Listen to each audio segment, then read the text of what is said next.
The purpose of today's lesson is for you to be able to use constants of proportionality and graphs to compare proportional relationships. So to do that, we're going to start with this problem here where we've got three individuals, Diego, Lynn, and Mai, are going from the ticket booth to the bumper cars. This is going to harken back to our previous investigation where we had Tyler doing the same situation. And so what I want to do is, using the description below, complete these tables here to represent what was happening for each of them. So it looks like Diego left the ticket booth, which would be at time 0. At that same time, his distance is going to be 0, right? We know that everybody starts at 0 time and the ticket booth was at 0 distance. And he jogged ahead at a steady rate or steady pace. Ooh, that's a good clue. This is a proportional relationship. And reached the bumper car in 30 seconds. And so we can see that highlighted right here, right? It took him 30 seconds to get to that bumper car situation that was 50 meters away. That will help us then figure out, okay, so in half of that amount of time, we know this is a proportional relationship. And so if in 15 seconds, well, he's going to have covered half the distance. And so I can write that as 25 there. Again, I have two ways I can figure out what is the constant of proportionality. I'm looking for when our x equals 1, right? And thus we've got this information here. This is our x column here, and these are our y's. This constant of proportionality will show up when our x equals 1. And so there's a couple ways we can do that. We can compare sort of the y to the x, like maybe this. I could write this as 50 over 30, and that would be 5/3. And that would be a reasonable way we could think about how that we're thinking about, okay, I can multiply 30 times 5/3 would get me to that 50. So I could write this as 5/3. If the improper fraction situation still makes your mind feel uncomfortable, well, you can write that as a mixed number at 1 2/3. And so then I can do the same thing for Lynn here, where Lynn's leaving the ticket booth. We know that ticket booth is at 0 distance in meters at the same time as Tyler. So her time is also 0. Let's see here, she runs at a steady pace. Again, that's a clue for my brain that this is going to be a proportional relationship, and arrived at the bumper car in 20 seconds. So that's going to be right in there. So now I can kind of work backwards again. I can see, well, at this distance here at 25, well, how much time had passed. And so I can kind of cut this in half again. So I can do that 10 would go there. And so if I wanted to figure out my constant of proportionality, I can do that same trick again, where I can do that comparing, 50 over 20, right? The reason I can do that trick is I can think this is I'm multiplying 20 times x, some number is going to get me to 50. I can do my inverse operations. Since this is 20 times some number, to get rid of that 20, I need to divide it.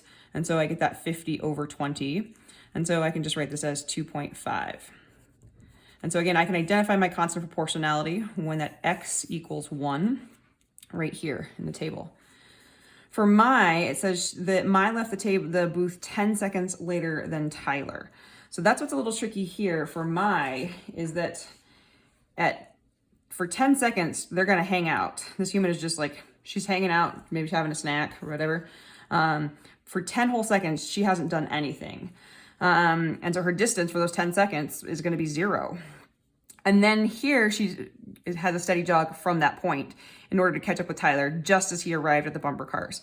And we remember from that earlier problem that it took Tyler 40 seconds to get to those bumper cars. And so they were 50 meters away. And so now we have a little bit of a tricky situation. I need to figure out, like, well, her pace is slightly different. And so one thing that might be helpful for Mai is actually to do some graphing. And so that's actually the next thing I'm going to have us do, is using a different color. We're going to graph each person to figure out what their graph would look like. So let's do this. We know that Tyler, maybe I'll use this brown for Tyler. He left time 0 and distance 0, and then he got to the bumper cars in 40 seconds, and they were 50 meters away. And so I'm going to use my handy straight edge here, form of a book, right? And so I'm going to label this line here. If Tyler were to continue on, it would look like that. But I'll label that as Tyler. And so that's what Tyler, if I were to map out his graph, could look like.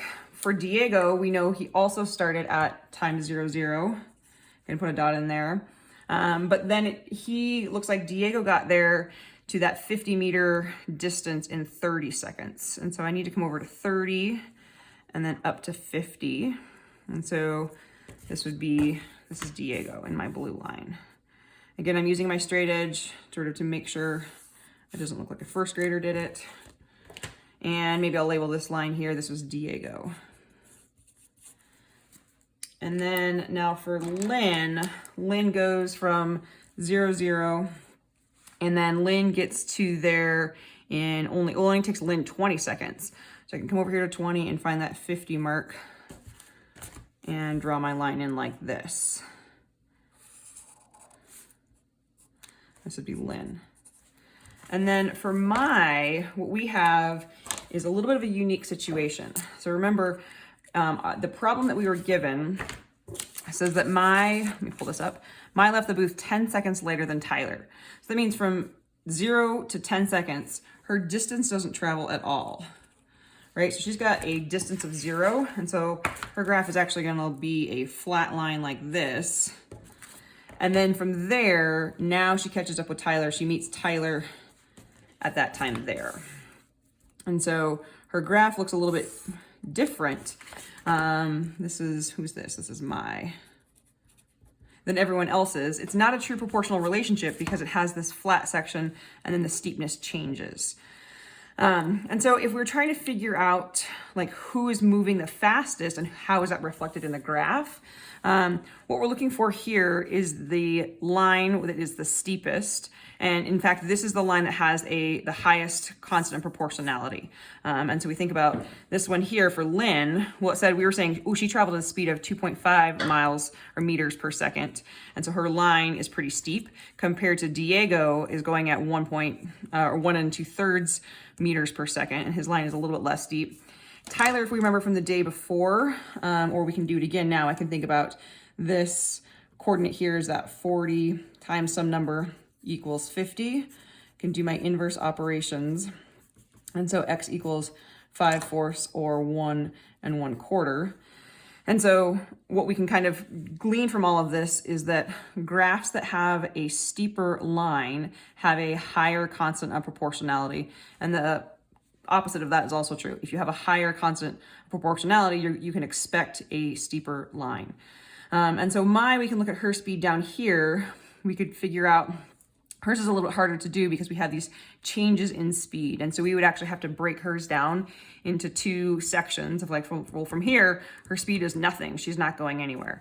And then we could figure out what her speed was in here. And one way we might do that would be to compare her constant of proportionality to that of Tyler or Diego or Lynn's. And just looking at it, you can see, well, it's steeper than Tyler's. And maybe is it even steeper than Lynn's? I'm not sure. We could compare by specific points if we needed to.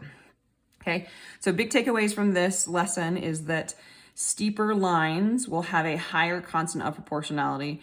And when you find your higher constant of proportionality, those in fact will have those steeper lines. I can find that constant of proportionality by either setting up an equation and solving for that x right there, or I can compare these individual data points doing my y over my x, and that'll help me figure out that ratio at the rate at which it's changing.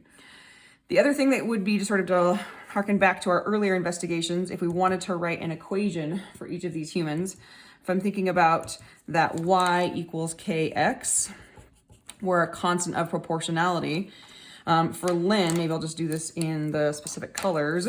Lynn's equation, we're going to do y equals 2.5x because her constant of proportionality was this 2.5. Diego, we can do, where's Diego? Diego's brown. No, Diego's blue. So Diego, I can do y equals 5/3 x. And then if I wanted to figure out, there's a little bit of situation I'd have to do in here. And so that's beyond the scope of this lesson, is to figure out this specific equation for but if you want to do that, come and talk to me and I can show you how to do my's. Tyler's, I think we already figured out in our previous lesson, but that would be y equals 5/4 x. And so that's kind of the last thing that's always good to do is you can label your graphs accordingly with the corresponding equation. I like using different colors because it's a really clear way you can depict different proportional relationships and compare them, both visually and numerically.